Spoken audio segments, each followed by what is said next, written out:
மதுரை ஆவின் நிறுவன முறைகேடுகளை வீடியோவாக வெளியிட்ட ஆவின் ஊழியர் தற்காலிக பணி நீக்கம் செய்யப்பட்டதற்கு அதிமுக பொதுச் செயலாளர் எடப்பாடி கே பழனிசாமி கண்டனம். முறைகேட்டை அம்பலப்படுத்திய ஆவின் ஊழியரையே பணி நீக்கம் செய்திருப்பது கடும் அராஜகத்தின் உச்சம் என விமர்சனம்.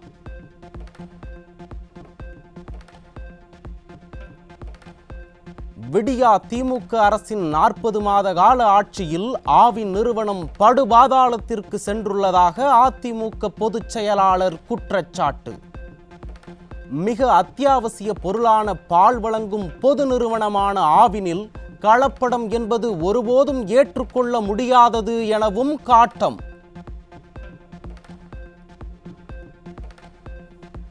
விடியா ஆட்சியின் தவறுகளை சுட்டிக்காட்டுபவர்களை ஒடுக்குவதில் மட்டும் சர்வாதிகாரியாக இருப்பது கடும் கண்டனத்திற்குரியது.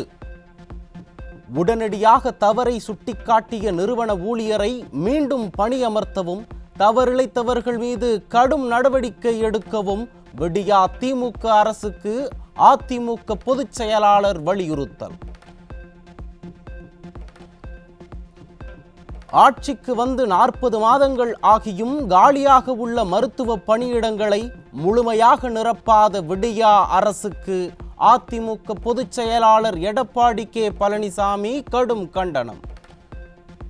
காலியாக உள்ள மருத்துவர்கள், செவிலியர்கள், மருத்துவ பணியாளர்கள் பணியிடங்களை போர்க்கால அடிப்படையில் நிரப்ப விடியா அரசுக்கு வலியுறுத்தல். 2012ஆம் ஆண்டு புரட்சி தலைவி ஜெயலலிதா தொடங்கிய மருத்துவ பணியாளர் தேர்வு வாரியத்தின் மூலம் 31,250 மருத்துவ பணியாளர்கள் பணியமர்த்தப்பட்டதாக அதிமுக பொதுச் செயலாளர் பெருமிதம். 10 ஆண்டுகால கழக ஆட்சியில் 254 புதிய ஆரம்ப சுகாதார நிலையங்கள் தோற்றுவிக்கப்பட்டு 165 ஆரம்ப சுகாதார நிலையங்களை தரம் உயர்த்தப்பட்டதை சுட்டிக்காட்டிய கழக பொதுச் செயலாளர். 2020ஆம் ஆண்டு 30,000 மக்கள் தொகைக்கு குறைவாக உள்ள நகர மற்றும் கிராம பகுதிகளில் 1,851 அம்மா மினி கிளினிக்குகள் தொடக்கம். விடியா திமுக அரசு 2021இல் ஆட்சி பொறுப்பேற்றவுடன் அம்மா மினி கிளினிக்குகளை மூடியதுடன் சுமார் 1,850 மருத்துவர்களையும் வீட்டிற்கு அனுப்பியதாக அதிமுக பொதுச் செயலாளர் குற்றச்சாட்டு. போதைப்பொருள் விவகாரத்தில் போலீசாரால் விசாரணை நடத்தப்பட்ட பொத்தேரி தனியார் கல்லூரி மாணவர் தவறான முடிவெடுத்ததாக வரும் செய்தி மிகவும் வருத்தத்திற்குரியது. போதைப் பொருளை விடியா திமுக அரசு தடுத்திருந்தால் மாணவர்கள், இளைஞர்கள் போதைக்கு அடிமையாகி வாழ்க்கை சீரழியும் நிலை ஏற்பட்டிருக்காது என அதிமுக பொதுச் செயலாளர் குற்றச்சாட்டு.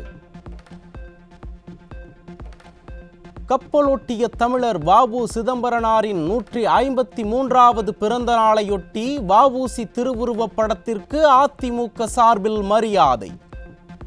அதிமுக சார்பில் கழக அமைப்பு செயலாளரும் முன்னாள் அமைச்சருமான டி. ஜெயக்குமார் வ.உ.சி. திருவுருவப் படத்திற்கு மலர் தூவி மரியாதை செலுத்தினார்.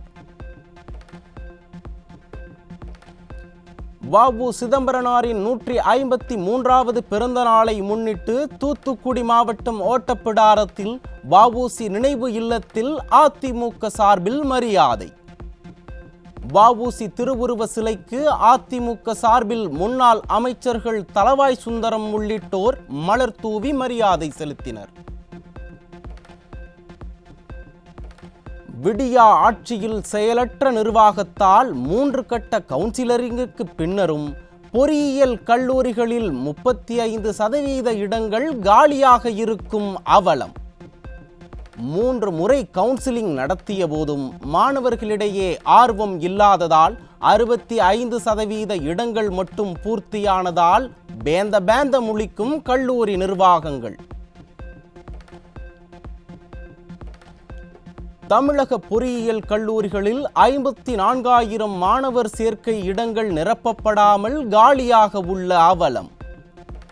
90% பொறியியல் கல்லூரிகளுக்கு துணைவேந்தர்களை நியமிக்காதது, போலி பேராசிரியர்கள் போன்ற பல்வேறு காரணங்களால் பொறியியல் படிப்பில் சேர ஆர்வம் காட்டாத மாணவர்கள்.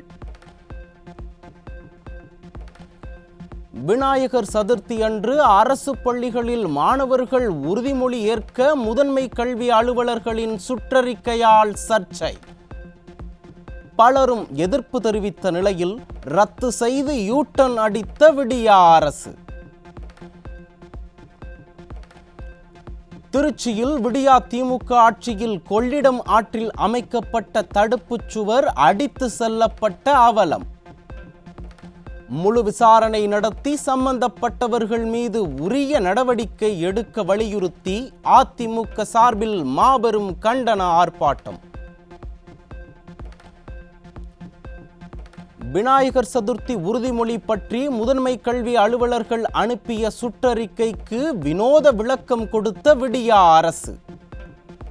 தமிழக மாசு கட்டுப்பாடு வாரியத்தின் அறிவுறுத்தலை தவறாக புரிந்து கொண்டு சுற்றறிக்கை அனுப்பியதாக மழுப்பிய நிலையில் நிர்வாக திறனற்ற அரசு என்பது நிரூபணமாகியுள்ளதாக மக்கள் கிண்டல்.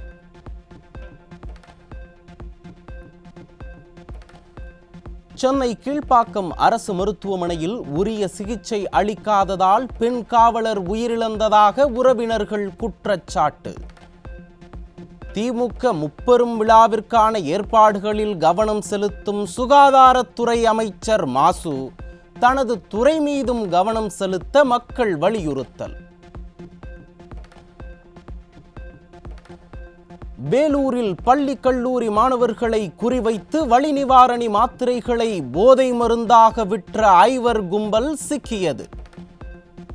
1100 போதை மாத்திரைகள் பறிமுதல் செய்யப்பட்ட நிலையில் போதைப் பொருள் விற்பவர்களை குண்டர் சட்டத்தில் அடைக்க மக்கள் வலியுறுத்தல். திருப்பூரில் போதை மாத்திரைகளை கடத்தி சென்ற கல்லூரி மாணவன் உட்பட 2 இளைஞர்கள் போலீசாரிடம் சிக்கினர். விடியா ஆட்சியில் மாணவர்கள் போதை மாத்திரைகளை விற்கும் குற்றவாளிகளாக மாறிவிட்டதாக மக்கள் குற்றச்சாட்டு. திருவாரூர் மாவட்டம் திருத்துறைப்பூண்டி அருகே வீட்டில் ஊறல் போட்டு வைத்திருந்த 200 லிட்டர் கள்ளச்சாராயம் சிக்கியது. கள்ளச்சாராயத்தை தடுக்க பல முறை எதிர்க்கட்சித் தலைவர் எடப்பாடி கே பழனிசாமி வலியுறுத்திய போதும் விடியா அரசு தொடர்ந்து மெத்தனம். கோவை அருகே மாணவியிடம் தகாத வார்த்தைகளால் பேசிய ஆசிரியர் போக்சோவில் சிக்கினார்.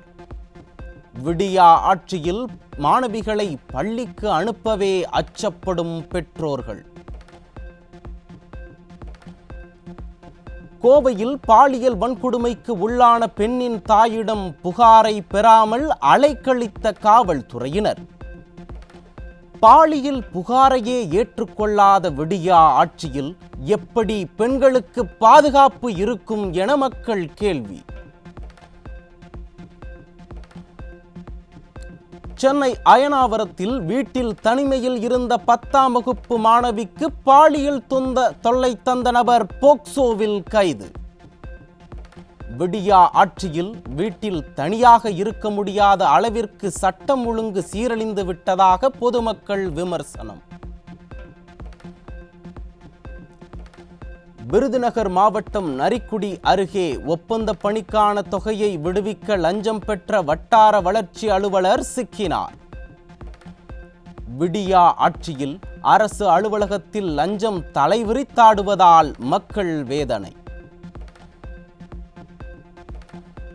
சென்னை தாம்பரம் ரயில் நிலையம் அருகே மது அருந்திக் கொண்டிருந்த கூலி தொழிலாளிகளை தாக்கி 4000 ரூபாய் பறித்து சென்ற தாம்பரம் காவல் நிலைய தலைமை காவலர் உட்பட 2 கைது.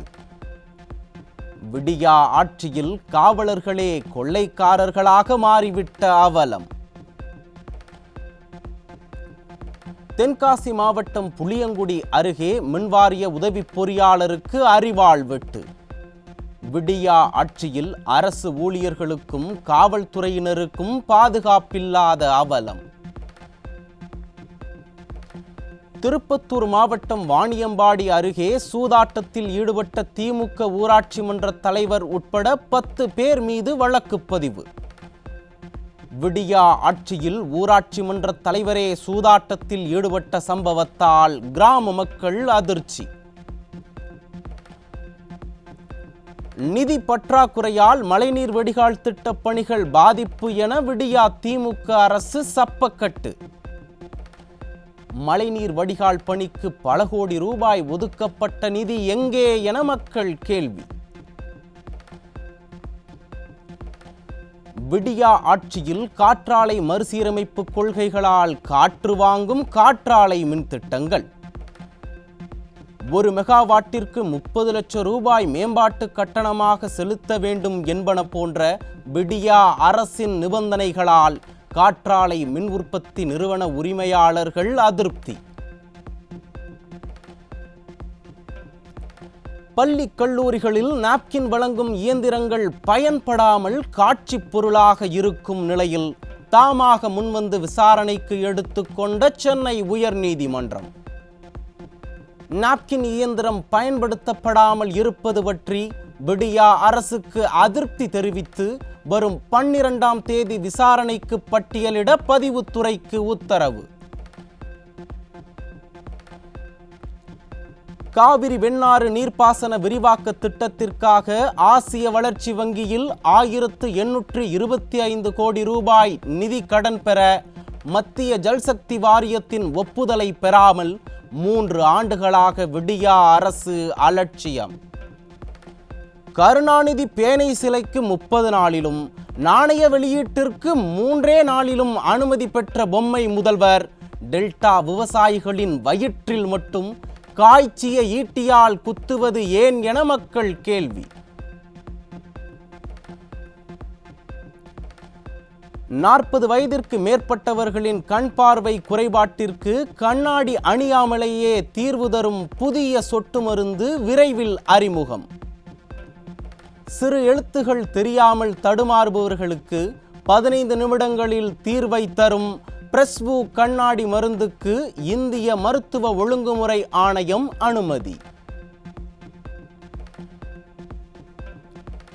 அஸ்ஸாமில் ஆன்லைன் பங்குச்சந்தை முதலீடு என கூறி 2200 கோடி ரூபாய் மோசடியில் ஈடுபட்ட இளைஞர் போலீசாரால் கைது.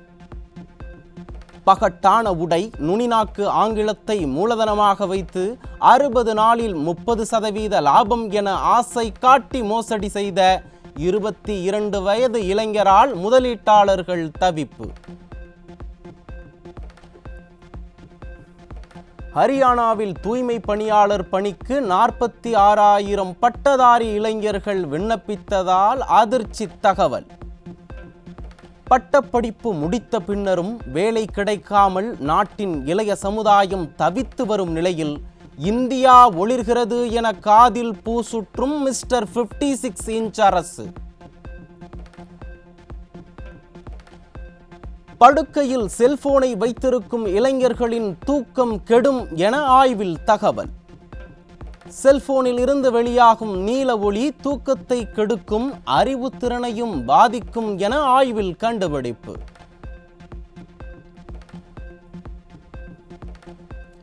பிரான்சில் நடைபெற்று வரும் பாராலிம்பிக் போட்டியில் இந்திய வில்வித்தை வீரர் ஹர்விந்தர் சிங் தங்கம் வென்றார். பாராலிம்பிக் வில்வித்தை போட்டியில் தங்கம் வென்ற முதல் இந்தியராக ஹர்விந்தர் சிங் சாதனை.